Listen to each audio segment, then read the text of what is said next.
வணக்கம். இடதுசாரி கட்சிகளின் ஒருங்கிணைப்பு குழு கூட்டம் 4வது கூட்டம் இன்னைக்கு நடந்திருக்கு. 3வது கூட்டம் கடந்த கூட்டம் சிபிஎம்எல் கட்சியினுடைய அலுவலகத்தில் நடந்தது. அந்த கூட்டத்தில் பேசும்போது உங்களெல்லாம் பார்க்கும்போது ஒரு விஷயம் சொன்னோம். அப்படின்னா இடதுசாரிகள் குறிப்பா சட்டமன்ற நாடாளுமன்றத்தில் இருக்கிற பிரதிநிதித்துவத்தை வைத்து மட்டுமே மதிப்பிட முடியாது. சட்டமன்ற நாடாளுமன்றங்களில் நடைபெற்ற விவாதங்களின் மூலமாக நடந்த மாற்றங்களை விட வீதிகளில் நடந்த மக்கள் போராட்டங்களின் மூலமாகத்தான் நிறைய மாற்றங்கள் வந்திருக்கு அப்படின்ற விஷயத்த உங்களோடு பரிமாறிக்கிட்டோம்.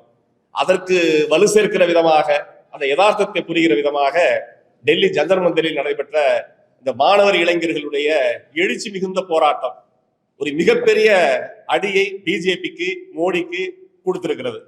12 ஆண்டு காலம் ஆட்சியில் இருந்தவர்கள், பல்வேறு விதமான போராட்டங்களுக்கு செவிமடுக்காதவர்கள், இந்த மாணவர்களுடைய எழுச்சிக்கு முன்னால் அவர்களுடைய எந்த விதமான நடவடிக்கையும் ஈடுபடவில்லை. அவருடைய கோரிக்கைகள் இதுல வெற்றி அடைந்திருக்கிறது.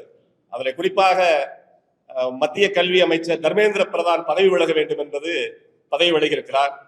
அந்த உயிரிழந்த மாணவர்களுக்கு 1 கோடி ரூபாய் கொடுக்க வேண்டும் என்பது நடந்திருக்கிறது. அதே போல அந்த சட்டத்தில் வழக்குகள்ல இருக்கிறவர்கள் எல்லாம் வழக்கு ரத்து செய்யப்பட வேண்டும், விடுதலை செய்ய வேண்டும் என்ற விஷயங்கள் எல்லாம் முன்வந்திருக்கிறது. எனவே வீதியில் நடந்த மக்கள் போராட்டம், எழுச்சி மிகுந்த போராட்டம், இளையவர்களின் போராட்டம் வெற்றி அடைந்திருக்கிறது என்பதுதான் உண்மை. ஆனால் அந்த போராட்டத்திற்குள்ள நாம் ஒரு விஷயம் சொல்ல விரும்புவது, உண்மையிலே அந்த மாணவர்களுக்கும் இளைஞர்களுக்கும் இந்த நேரத்துல எங்களுடைய மனமார்ந்த வாழ்த்துக்களை, பாராட்டுக்களை உங்கள் மூலமாக தெரிவிச்சுக்கிறோம். நாங்க ஒண்ணு சொல்றோம், கம்யூனிஸ்ட் கட்சி என்பது அது பல அரசியல் கட்சிகளை போல ஒரு கட்சி அல்ல. அது ஒரு சமூக விஞ்ஞானம், அது ஒரு கருத்தியல் அரசியல். அது கம்யூனிஸ்ட் கட்சியில, குறிப்பா சிபிஎம், சிபிஐ, சிபிஎம்எல் கட்சியில உறுப்பினராக இருப்பவர்கள் அவர்கள் வெளிப்படுத்துவது மட்டுமல்ல கம்யூனிஸ்ட் கட்சியினுடைய கருத்து அப்படின்றது இல்லை. அது குறிப்பாக எல்லா விதமான ஒடுக்குமுறைக்கு எதிராக, சமத்துவத்திற்காக, பெண்ணுரிமைக்காக எங்கெல்லாம் போராட்டம் எழுகிறதோ அவர்களெல்லாம் கம்யூனிஸ்டுகள் தான், கம்யூனிஸ்ட் கருத்துக்களை கொண்டவர்கள் தான். நீங்க இப்ப டெல்லியில் நடந்த போராட்டத்துல காக்ரோச் ஜனதா பார்ட்டி முன்னெடுத்தார்கள்.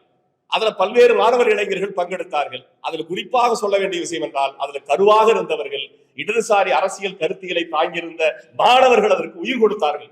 எனவே இளம் கம்யூனிஸ்டுகள் எழுந்து வருகிற சூழல் இந்தியாவில் நல்ல விதமான அறிகுறியை காட்டுகிறது. குறிப்பாக அபிஜித் தீபேக் அவர்கள் வெளியிலிருந்து வருகிற போதே அம்பேத்கர் படத்தோடு வருகிறார்.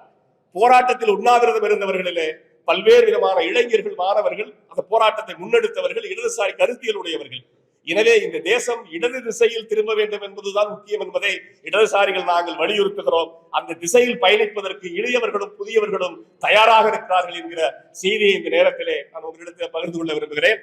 அந்த அடிப்படையில் தான் நாங்கள் பல முடிவுகளை இன்றைக்கு எடுத்திருக்கிறோம். அந்த முடிவுகள் என்ன என்பதை பற்றி தோழர்கள் உங்களுடைய பகிர்ந்து கொள்வார்கள். நிச்சயமாக தமிழ்நாட்டை, இந்தியாவை சரியான திசையில் திசைப்பதற்கான முக்கிய முடிவுகள் எடுக்கப்பட்டிருக்கிறோம் என்பதை இந்த நேரத்தில் தெரிவிச்சுக்கிறேன். நன்றி. தோழர்கள் அனைவருக்கும் வணக்கம்.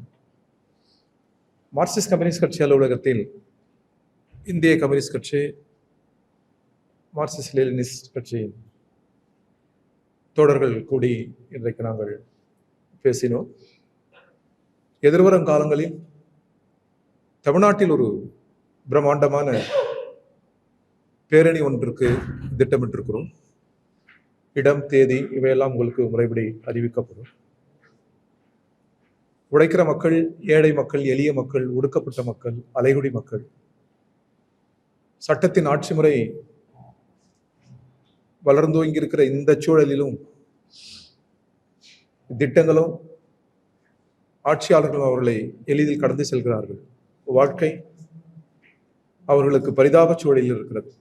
எனவே இந்த மக்களின் வளவாழ்விற்காக போராட தொடர்ந்து கூட்டு இயக்கங்களை நடத்த, குறிப்பாக வேலையில்லா திண்டாட்டம், புலம்பெயர்கிற ஏழைகள், பல்லாயிரக்கணக்கான மைல்களில் இருந்து புலம்பெயர்ந்து உணவில்லாமல், கல்வி இல்லாமல், நல்ல வாழ்விடம் இல்லாமல் மரணத்தோடு போராடுகிறார். பல நேரங்களில் ஆலை விபத்துகள், தொழிற்சாலை விபத்துகளில் செத்து மடிகிறார்கள். எனவே இவர்களுக்குரிய நல்ல சட்டங்கள் வேண்டும், பாதுகாப்புகள் வேண்டும் என்று தொடர் இயக்கங்களை, இந்த இடதுசாரி இயக்கங்கள் நாங்கள் ஒருங்கிணைப்பாக நடத்த திட்டமிட்டுள்ளோம்.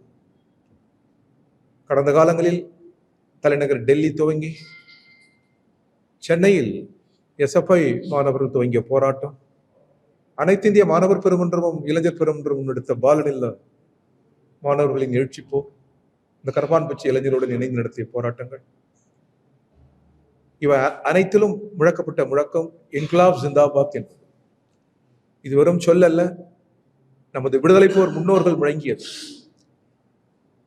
இன்னொரு விடுதலை போர் தேவை. முதல் விடுதலை போர் பிரிட்டிஷ் ஏகாதிபத்தியத்திலிருந்து நாடு விடுவிக்கப்பட்டது. இரண்டாவது விடுதலை போர் முதலாளித்துவத்திலிருந்து இந்த தேசத்தை சோசலிசத்தின் பக்கம் நகர்த்துகிற போராக அமையும் என்பதற்குரிய காரணிகள், அறிகுறிகள் தென்படுகிறது. எனவே ஒரு புதிய உலகம், புதிய திசை நோக்கிய பயணத்திற்கு இடதுசாரிகள் தயாராகி இருக்கிறோம். இடதுசாரிகள் மட்டுமல்ல, நாடு குறித்து அக்கறை செலுத்துகிற ஏராளமான ஜனநாயக சக்திகள் இருக்கிறார்கள், நல்ல அறிஞர்கள் இருக்கிறார்கள், நல்ல குழுக்கள், இயக்கங்கள் இருக்கிறது. எல்லாவற்றையும் ஒன்றிணைத்து நாட்டை இடது பக்கம் திருப்புகிற மகத்தான முயற்சி இடதுசாரிகள் ஈடுபடுவோம் என்பதை இப்போதைக்கு தெரிவித்துக் கொள்கிறோம். வணக்கம். மார்க்சிஸ்ட் கம்யூனிஸ்ட் கட்சி, இந்திய கம்யூனிஸ்ட் கட்சி, இந்திய கம்யூனிஸ்ட் மார்க்சிஸ்ட் லெனினிஸ்ட் விடுதலை ஆகிய இடதுசாரி கட்சிகளுடைய மாநில ஒருங்கிணைப்பு குழு கூட்டம் இன்றைய தினம் சென்னையில் நடைபெற்றது. இந்த கூட்டத்தில் ஏற்கனவே ஒவ்வொரு கட்சியிலிருந்தும் 4 தலைவர்கள் அந்த ஒருங்கிணைப்பு குழுவில் இடம்பெற்றிருக்கிறார்கள்.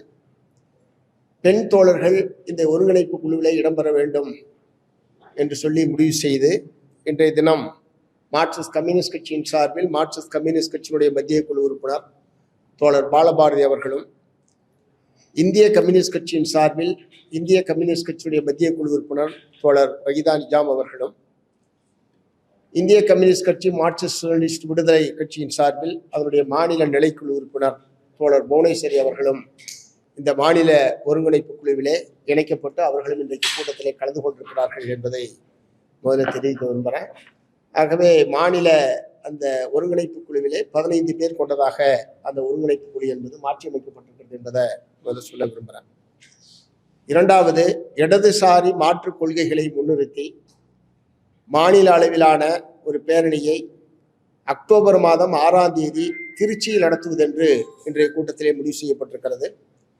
இதிலே தமிழ்நாடு முழுவதிலும் இருந்து பல லட்சக்கணக்கான உழைப்பாளி மக்கள், விவசாயிகள், தொழிலாளர்கள், விவசாய தொழிலாளர்கள் என பல லட்சக்கணக்கான மக்களை திருச்சி பேரணியிலே பங்கேற்க வைப்பது என்று இன்றைய கூட்டத்திலே முடிவு செய்யப்பட்டிருக்கிறது. அதற்கு முன்பாக திருச்சி பேரணியில் முன்வைக்கக்கூடிய கோரிக்கைகளை தமிழ்நாடு முழுவதும் மக்கள் மத்தியிலே கொண்டு செல்லக்கூடிய வகையில் ஒரு விரிவான கோரிக்கை பிரச்சாரத்தை மேற்கொள்வதென்றும் இன்றைய கூட்டத்திலே முடிவு செய்யப்பட்டிருக்கிறது என்பதை தெரிவிச்சுக்க விரும்புகிறேன். மூன்றாவது, அடுத்த கட்டமாக வரக்கூடிய செப்டம்பர் மாதம் 5ஆம் தேதி கூடி இந்த பேரணியை வெற்றிகரமாக நடத்துவது, தமிழ்நாடு முழுவதும் அதற்காக செய்யப்பட்டிருக்கூடிய தயாரிப்புகள் உள்ளிட்ட விஷயங்கள் சம்பந்தமாக மீண்டும் செப்டம்பர் மாதம் 5ஆம் தேதி கூடி இந்த பணிகளை சிறப்பாக செயல்படுத்துவது சம்பந்தமாக மீண்டும் கூடி விவாதிப்பது என்று இன்றைய கூட்டத்திலே முடிவு செய்யப்பட்டிருக்கிறது என்பதை தெரிவித்துக் கொள்கிறேன். அடுத்து நீ கேட்கலாம். செப்டம்பர் 5ஆம் தேதி இந்திய கம்யூனிஸ்ட் கட்சி அலுவலகத்தில் அந்த கூட்டம் நடைபெறும்.